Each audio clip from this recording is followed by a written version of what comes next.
আরজি কর কাণ্ডের প্রতিবাদে শিলিগুড়িতে বিজেপি বিক্ষোভ। শঙ্কর ঘোষ বলেন, আমি সবার কাছে আবেদন করছি, পশ্চিমবঙ্গের সব লক্ষ্মী সরস্বতীদের কাছে আবেদন করছি, নিরাপত্তা সুনিশ্চিত করতে পশ্চিমবঙ্গের মুখ্যমন্ত্রী মমতা ব্যানার্জি পদত্যাগ করতে হবে। পদত্যাগের দাবিতে লক্ষ্মীরা পথে নেমেছিল। যতদিন না তাদের দাবি পূর্ণ হচ্ছে, রাজ্যের ভারতীয় জনতা পার্টি আন্দোলন চালিয়ে যাবে। শঙ্কর ঘোষ আর কি বললেন আমরা শুনে নেব।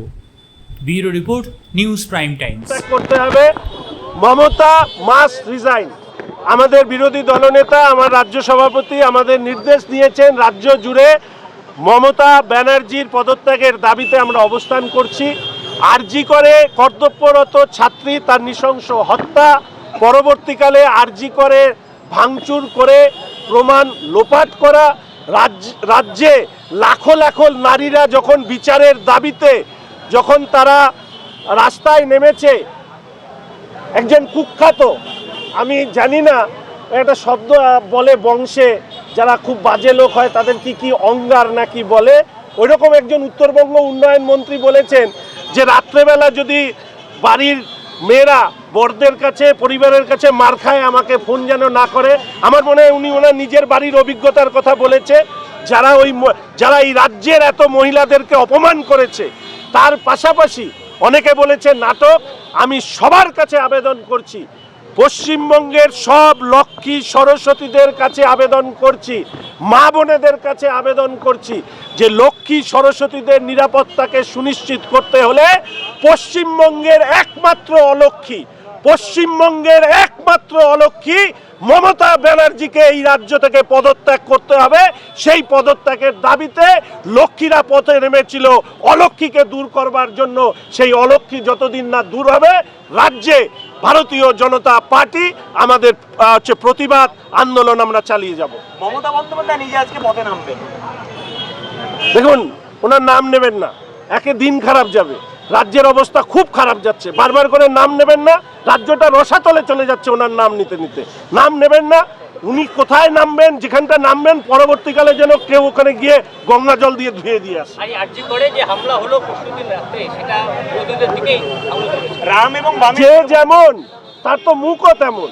এই মুখ্যমন্ত্রী সম্পর্কে ইন্ডি জোটের নেতা বলেছিলেন যে আপনি দুবার মুখ খোলেন, একটা খেতে আর একটা মিথ্যে কথা বলতে।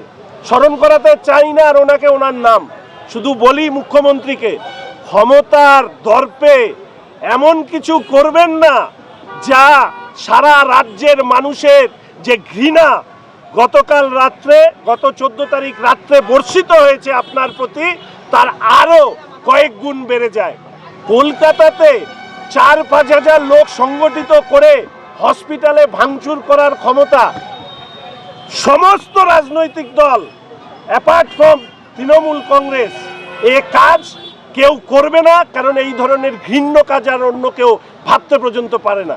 কলকাতাতে বিরোধীদের ভোট দিতে দেন না, প্রার্থী দিতে দেন না, আর 5 হাজার লোক নিয়ে এসে তারা ভাঙচুর করবে।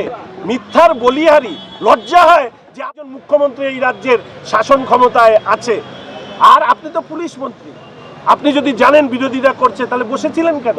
তাহলে কি এই আরজি করে ডাক্তারের যখন নৃশংস এই ধরনের শারীরিক অত্যাচার ছিল তখন তো আপনিও পুলিশ মন্ত্রী, তাহলে আপনি বসেছিলেন যে এইগুলো হোক, আর আপনি সেগুলোকে বন্ধ না করে, আমি আর বলতে পারছি না, কিন্তু দুর্ভাগ্য যদি আমি বলতে পারতাম উনি কি এই ধরনের মহিলাদের উপর অত্যাচারকে উপভোগ করেন বলেই বারবার করে মহিলারা এরকম নৃশংসভাবে অত্যাচারিত হয়। যদি মহিলাদের উপরে অত্যাচার একজন মহিলা হিসাবে উপভোগ করেন, লজ্জা হয়, ঘৃণা হয়, ধিক্কার জানাই এই ধরনের নিকৃষ্টতম মুখ্যমন্ত্রীকে এই রাজ্যের।